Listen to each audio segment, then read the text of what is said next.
दादी शिवानी। दादी के आने के साथ ही उनका जाना भी सदा से जुड़ा रहता था और इसी अशुभ आशंका से नन्ही रंजना का चित्त एक बार फिर कांप उठा था। मम्मी और दादी के असंतोषजनक संबंध को वो छोटी होने पर भी खूब समझती थी। दादी के आते ही मम्मी का मूड बिगड़ जाता था। फिर आज तक दादी बहुत दिनों तक रही ही कब थी भला।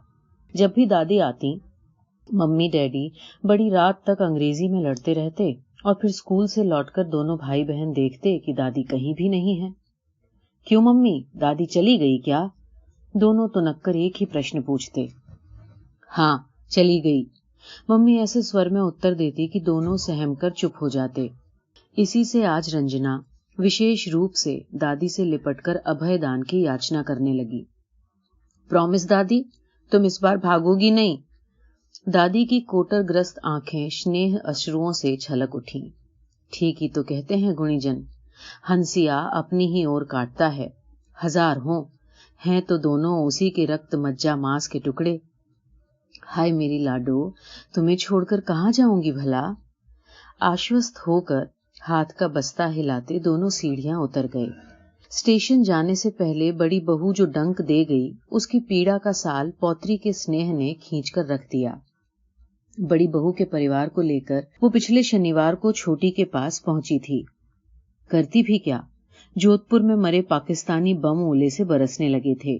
पुत्र ने ही जिद करके दोनों सास बहू और 3 बच्चों को छोटे भाई के परिवार के साथ रहने को भेज दिया था। छोटी बहू के साथ रहना जानबूझकर मक्खी निगलना है, ये सास भी जानती थी और बड़ी बहू भी। बहू की चिंता का समाधान उसने स्वयं ही कर लिया था। दूसरे तीसरे ही दिन वो मायके चली जाएगी। बड़े पुत्र की नौकरी साधारण थी, बहू भी साधारण और बच्चे भी साधारण। इसी से जेठानी का आक्रोश देवरानी पर ही उतरता। एक तो ये रक्त संबंधी कुछ ऐसा कठिन है कि चाहे 2 सगी बहनें ही जेठानी और देवरानी क्यों न बने, उनकी मैत्री का क्रम जीवन भर हिंदी चीनी भाई भाई का निरर्थक नारा लगाते दम तोड़ ही देता है। फिर बड़ी बहू का पक्ष सबल भी था, सास को वही रखती भी थी। छोटी की गृहस्थी बैरा बटलर की थी। पति फौजी उच्च पदस्थ अफसर था। बच्चे अंडा खाकर स्कूल जाते थे। उनके जन्मदिनों को तिल दुग्ध की धार देकर नहीं, केक पर मोमबत्तियां जलाकर मनाया जाता था। अम्मा जी के चौके में सर्वदा 144 धारा लागू रहती थी। कोयले की लक्ष्मण रेखा खींचकर सास अपनी सीमा स्वयं निर्धारित कर लेती थी, पर निर्लज्ज बर्बर शत्रु की भांति छोटी बार बार उस सीमा का उल्लंघन जानबूझकर करती और खींच निपोड़ देती। हाय अम्मा जी, अब क्या होगा, चौका तो मुझसे छू गया। होता क्या, दूध दही में गुथे आटे के नरम नरम पराठे से ममता तोड़ बेचारी सास के लिए आधे दर्जन केले या पाव भर सेब मंगा दिए जाते। बड़ी बहू के चौके में ऐसी सीमा उल्लंघन की घटनाएं बहुत कम होती थीं। इसी से सास वहीं चली गई थी। पर देश की आकस्मिक स्थिति ने उन्हें फिर छोटी के द्वार पर ला पटका। इस बार स्थिति कुछ और डावाडोल थी। एक तो गृह स्वामी खास मोर्चे पर था, दूसरे ग्रह का भृत्य भी फौज में भर्ती होने चला गया था। संध्या के साथ ही अंधकार का तंबू तन जाता, उस पर कलेजा दहलाने वाले भोंपू डकारने लगते। कमरे के एक कोने में शरणार्थी स्वरूप आए अपने ठाकुर जी के भरे पूरे परिवार को रख अम्मा जी छोटी बहू से गंगा जल सहेजने के लिए बोतल मांगकर लौटी ही थी कि बड़ी बहू ने अग्नि बाण का ताना मार दिया। खूब चढ़ाने वाले ठेकेदार पिता की पुत्री थी। इसी से चौड़े मुख की विस्की की सुंदर बोतल को पहचान गई। क्या धरेंगी इसमें अम्मा जी? भेंडी पुत्र वधू ने अपनी 1.25 आंखों के कोण को सास के चेहरे पर टिका दिया। गंगा जल, अम्मा जी ने सरल उत्तर दिया। ठीक ही तो है, देवर जी की ही गंगा जल की शीशी दी है छोटी ने। खी खी करके वो पास खड़ी छोटी की ओर देखकर मुंह में आंचल ठूंसती बिस्तरबंद बांधने लगी। चाहती तो छोटी वहीं पर जेठानी के गंगा जल सेवी पिता पितामह का विधिवत पिंडदान कर सकती थी, पर आज जा ही रही थी 1.5 अक्खी। मरे सांप को क्यों कोंचे, अकेली अम्मा रह जाएंगी। उनके आने से उसे इधर सुविधा ही हो गई थी। क्लब जाना होता नहीं था। संध्या को सास सब्जियां बना देती थी। दोनों बच्चे भी कभी कभी दादी के साथ खा लेते। उसको रात का खाना वैसे ही कहां पचता था। किसी दिन मन करता तो गैस के चूल्हे पर 4 फुलके सेक लेती। पर इधर पति का जन्मदिन था। प्रतिवर्ष दोनों इस जन्मदिन को महोत्सव के रूप में मनाते चले आए थे। फौजी क्लब में ठाठदार डिनर देते थे लेफ्टिनेंट कर्नल शर्मा। चीज, मैकरोनी, मुर्गा, टर्की ऐसी अलभ्य खाद्य सामग्रियों से मेज भर दी जाती थी। आज वही पति मोर्चे पर बर्बर शत्रु का सामना कर रहा है। न भूख, न प्यास, न रात की नींद, न सपने। डार्लिंग, शत्रु को खदेड़ने के संकल्प में तुम्हारा सुंदर चेहरा भी भूलता जा रहा हूं, उसने मोर्चे से लिखा था। पर नहीं, जन्मदिन वो अवश्य मनाएगी। संध्या को उसने अपनी फौजी बिरादरी की कुछ सखियों को बुलाया था। मिसेस दामले, कर्नल दामले की पत्नी, ब्रिगेडियर नंदा के तीसरे पक्ष की अलहड़ नवविवाहिता, लेफ्टिनेंट कर्नल कपूर की दंभी अर्धांगिनी, वो सबको फोन कर चुकी थी। साधारण खाना होगा भाई, इस मनहूसी में क्या आडंबर शोभा देगा? उसने हंस हंस कर सबको थोड़ा बहुत आगाह भी कर दिया था। एक तो नौकर नहीं था, उस पर बत्ती का अंकुश। अम्मा जी गजब का रायता और नौरतन चटनी बनाती थीं, पर कहे किस मुंह से? उनका प्रदोष का व्रत था, उस पर मुंह जली रंजना के लिए गुड़िया बना रही थी। जितना समय चीथड़ों की गुड़िया में बर्बाद कर रही थी, उतनी देर में कितनी सब्जियां, रायता और चटनी बना सकती थी। पर ऐसी रंजना के पेट में भी तो बीसियों उत्पातों के जोंक कुलबुलाते रहते हैं। एक बड़ी सी चलने फिरने वाली गुड़िया तो अभी अभी उसके पति ने वियतनाम से ला कर दी थी। सुनहरे बाल हिला हिलाकर वो मम्मी भी पुकारती थी, पर यही तो वो नहीं समझती थी। रंजना को ये गुड़िया पहले पहल खूब अच्छी लगी। उसने उसे चूम चूम कर इतना गीला कर दिया कि मम्मी ने उसे उठाकर ताक पर रख दिया। ऐसी भी क्या गुड़िया जिसे खेल भी न सको? उसकी आया की बिटिया रहीमन अपनी महाकर्दय नकटी गुड़िया की नुची नाक में पीतल की बाली पहनाकर 3 बार उसका ब्याह कर चुकी थी। ऐसी ही नम्र आज्ञाकारिणी गुड़िया चाहती थी रंजना। पिछले 3 घंटों से उसकी दादी उसी गुड़िया की प्रसव वेदना से छटपटा रही थी। सफेद लट्ठे के कलेवर में कठपुतली सी 2 विस्फारित कर्ण चुंबी नयनों की सृष्टि हो चुकी थी। नाक को सफेद डोरे की धनी परती पुष्ट कर दिया गया था। होठों के लिए मम्मी से लाल डोरा मांगने गई तो वो सब्जी छौंकने में हाथ जला चुकी थी। पुत्री की मांग सुनकर बौखला गई। मर जा छोकरी, न जाने कहां से चली आती है, हाथ जला दिया। रंजना सहमकर लौट गई। मम्मी का हाथ उसके जाने से पहले जल चुका था और वो उसे फूंक रही थी, पर वो क्या कहती। चटपट उसने अपने नए बैंजनी फ्रॉक की तुरपन का रेशमी तार निकाल लिया और भागकर दादी के पास खड़ी हो गई। लो दादी, बैंजनी होठ बना दो। मम्मी भी तो कभी कभी बैंजनी लिपस्टिक लगाती है ना रे संजय। उसका जुड़वा भाई बहन के किसी भी मत का खंडन करने का कभी दुस्साहस नहीं करता था। उसने हंडा सा सर हिला दिया। चश्मा लगाए दादी नवजात गुड़िया के भावी विवाह का आयोजन बताती पौत्र और पौत्री के लिए कल्पना के स्वर्गीय कक्ष का द्वार खोलती जा रही थी। 4 गज किनारी गोटा, आधा गज पीला और आधा गज लाल रेशम, गुब्बारे वाले पट्टे पर चिपकाए रांग के गहनों की पट्टी बेचता हैगा 10-10 पैसे में। छोटी छोटी पूड़ियां मैं उतार दूंगी। दोनों बच्चों की आंखें दादी को निगलती जा रही थी। दादी और? पर ब्याह किससे करेंगे दादी? इस पर तो किसी का ध्यान ही नहीं गया था। ये तो मुख्य समस्या थी। आस पास के समृद्ध ग्रहों के बच्चे कॉन्वेंट में पढ़ते थे। वहां पीतल की नथ लटकाए रांगे के आभूषणों से लदी इस सर्वथा भारतीय परिवेश में पली गुड़िया के लिए वर कहां जुटेगा। अंत में ये स्थिर हुआ कि दादी ही एक गुड्डे की सृष्टि करके पड़ोस में भिजवा दें। उधर अनाड़ी ग्रह लक्ष्मी चौके के मोर्चे पर संसी और चिमटे से जूझ रही थी। आज तक जब भी इस ग्रह में दावतें हुई, गृहिणी सर्वथा आंच से खिंची खिंची ही रही। इसी से आज आंच ने भी प्रतिशोध ले लिया। बिना किसी पूर्व सूचना के ही फरफराकर गैस की लौ ने दम तोड़ दिया। टेलीफोन बिगड़ा धरा था। पत्थर की अंगीठी उसके बाप दादा ने भी नहीं सुलगाई थी। कुछ भी तो नहीं बना था अब तक। इतने में ही पता नहीं कहां से स्वयं बृहस्पति देवता उसके सम्मुख हंसते खड़े हो गए। बीबी जी, नौकर रखेंगी सरकार? छोटी ऐसी चौंकी कि छुरी हाथ से गिर पड़ी। उससे आंखें मिलते ही उस अपरिचित व्यक्ति ने अपना प्रश्न फिर से दोहराया और नम्रता से हाथ बांधे दोहरा हो गया। कैसा सुदर्शन चेहरा था, एकदम बड़े घर का कोई लाडला जैसे रूठकर चला आया हो। खाना बनाना जानते हो? छोटी ने तटस्थ होकर अपने पहले प्रश्न का तमंचा दागा। ग्रैंड का हेड शेफ रह चुका हूं सरकार। साइकिल चला सकते हो, बच्चों को स्कूल पहुंचाना होगा। मोटर भी चला सकता हूं मेम साहब, मैकेनिक भी रह चुका हूं।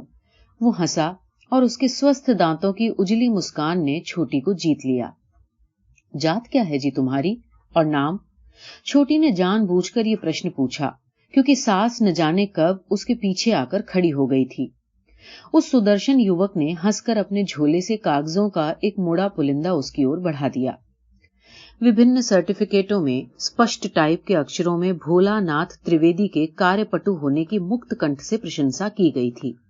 कान्य कुब्ज ब्राह्मण, साथ ही ऐसा हंसमुख, अपने कुल के ब्रह्मास्त्र से भोला जी ने अम्मा जी को भी धाराशाही कर दिया।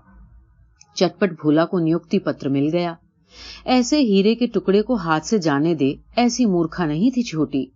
आसपास कई प्रतिवेशनियों के भृत्यहीन जीवन के दारुण संघर्ष से वो अनभिज्ञ नहीं थी। मुंह मांगी तनख्वाह पर उनमें से कोई भी भोला को रख लेगी।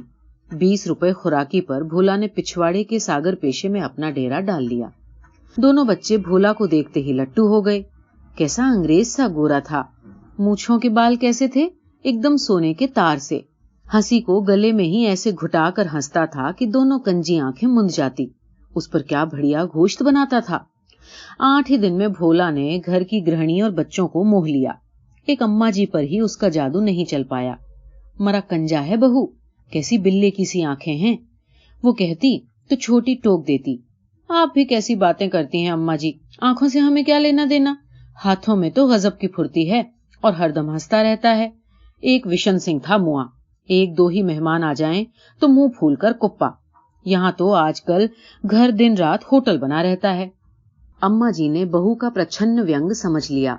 इधर लगातार उनके भांजे भतीजे उनके कुशल मंगल पूछने चले आते थे।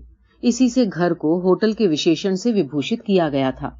इतनी सीख हमारी गांठ बांध लो बहू, नौकर हो या मेहरी, अगर काम में तेज है तो मालिक को चूना लगाने में भी तेज होंगे। नौकर तो मूर्ख ही रखना चाहिए बेटी। पर छोटी बहू के नक्कार खाने में अम्मा जी की तूती का स्वर शून्य में विलीन होकर रह गया। संजय तो भोला का अनन्य भक्त था।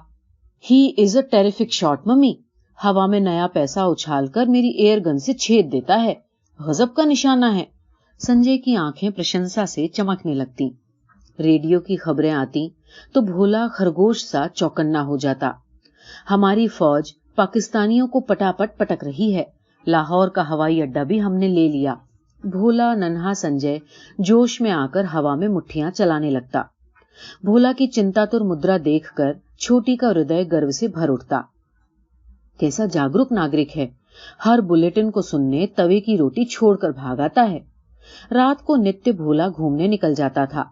इसी बात को लेकर एक दिन अम्मा जी ने छोटी को झाड़ दिया। क्यों री बहू, ये निगोड़ा रात को जाता कहाँ है? जब तू तनख्वाह पूरी देती है तो कुछ कहा कर, गृहस्थ का घर है, न जाने कब कौन सी जरूरत आन पड़े। पर छोटी ने कुछ कहा नहीं। असल में वो दूध की जली थी, इसी से मट्ठा भी फूंक फूंक कर पीती थी। पिछले नौकर बिशन सिंह से एक बार रात को सिनेमा न जाने को कहने पर उसने त्याग पत्र दे दिया था। कहीं भोला भी न चल दे। मेरा काम तो कर जाता है अम्मा जी, चाहे जहां जाए, मेरा क्या।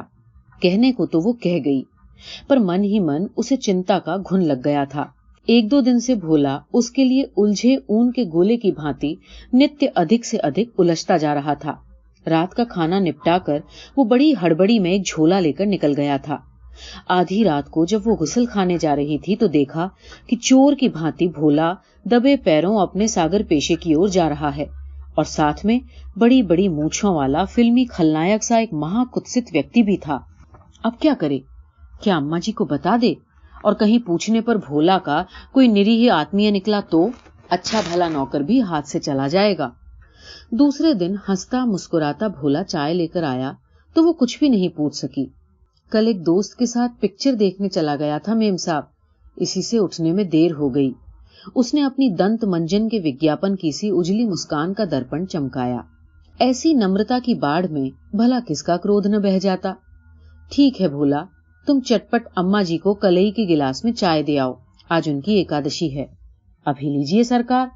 भोला हवा के खुशनुमा झोंके की भांति आकर चला गया। पहले अम्मा जी किसी भी तरह उस नए नौकर के हाथ की चाय पीने को राजी नहीं हुई थी, पर बहू ने बार बार उसके कान्य कुब्ज ब्राह्मण होने की पुष्टि की तो उन्हें मानना ही पड़ा। पर उसी एकादशी को उस नवीन ब्राह्मण का ब्रह्म तेज स्वयं ही फीका पड़ गया। शेर की खाल के नीचे गीदड़ का सर बुरी तरह झांकने लगा। मम्मी मम्मी, भोला नमाज पढ़ता है, नमाज। दोनों बच्चे गिरते पड़ते उससे लिपट गए। क्या? छोटी जैसे आकाश से गिर पड़ी। हाँ मम्मी, सच। आज हम दोनों ने सोचा कि छिपकर देखेंगे कि ये रोज कमरा बंद करके क्या करता है। हमने देखा कि वो नमाज पढ़ रहा है। मम्मी जल्दी चलिए, पूरे कमरे में नक्शे फैले हैं, एक मूंछों वाला आदमी भी है। बच्चे उसे खींचकर ले गए। खिड़की की दरार से उसने झांका। दोनों नमाज पढ़ चुके थे और जमीन पर फैले एक नक्शे को बड़े गौर से देखकर फुसफुसा रहे थे। छोटी ने पलक झपकाते ही स्थिति भांप ली। चट से सांकल चढ़ाकर वो जोर से चीखी, चोर चोर, पकड़ लो इन्हें, भागने न पाए। देखते ही देखते अड़ोस पड़ोस की भीड़ जुट गई। कोई कहता कि कर्नल साहब के बंगले में 2 बुरके वालियां पकड़ी गई हैं, कोई कहता 20 है 20। द्वार खुलते ही भीड़ उन दोनों के वायरलेस और नक्शे देखकर बौखला गई। कई सम्मिलित लात घूंसों ने कान्य कुब्ज ब्राह्मण और उसके मुछंदर साथी से असली जात उगलवाकर धर दी। हमीद और लतीफ थे दोनों। पिछले कई दिनों से पुलों के नक्शे उतार रहे थे, छतरियों से उतरे थे। मेरे यारों, अब उतार लो ससुरों के नक्शे और उल्टा लटका दो दोनों को उन्हीं छतरियों पर। एक मोटे से सरदार ने अपने रसिक प्रस्ताव के साथ ही लाठी घुमाई और बड़े तनाव में आगे बढ़ाया। भीड़ सहमकर पीछे हट गई। लस्सी की दुकान वाले सरदार को सब जानते थे। कुछ ही दिन पहले उसका इकलौता जवान बेटा अमृतसर की निर्मम बमबारी में मारा गया था। घर बैठे ही वाहे गुरु ने कड़ा प्रसाद भेज दिया। आज इन्हीं की कलेजी से रोटियां खाऊंगा। वो विभत्स हंसी हंसा और हवा में लाठी घुमाने लगा। ना बेटा ना, न जाने कहां से भीड़ चीर कर बूढ़ी दादी ने सरदार की क्रोध से थरथराती बाहों को थाम लिया। इन्हें मारकर क्या तेरा बेटा लौट आएगा? ना लौटे, मेरा कलेजा तो ठंडा होगा। सरदार की आंखें आग उगल रही थीं। छोड़ दे मुझे अम्मा, आज इन सालों का भेजा तोड़ कर रहूंगा। पर दादी हमीद और लतीफ के बीच अडिग भव्य देवी की मूर्ति सी स्थापित होकर रह गई। कहीं से खबर पाकर पुलिस की गाड़ी भी आ गई और आते ही पुलिस ने घेरा डाल दिया। भीड़ में आलोचना का स्वर बुलंद होता जा रहा था। न जाने कहां से आ गई बुढ़िया, नहीं तो यार आज मजा आ जाता। और क्या, पटापट खोपड़ियां खोलकर रख देता सरदार। हम ऐसे पाकिस्तान में उतरते और पकड़े जाते तो क्या वहां की भीड़ हमें छोड़ देती? अजी हमारी बोटियां कुत्तों को खिला दी जाती, कुत्तों को। यही तो हमारी कमजोरी है, मरना जानते हैं पर मारना नहीं। पुलिस दोनों को पकड़कर ले गई। धीरे धीरे भीड़ स्वयं ही छंट गई। सास और बच्चे के साथ छोटी भी अपने बंगले में लौट आई। उत्तेजना से उसकी देह अभी तक कांप रही थी। इतने दिन सांप को मैंने आस्तीन में रखा, अम्मा जी कहीं डस लेता तो? उसकी सहमी आंखों में आंसू उतर गए।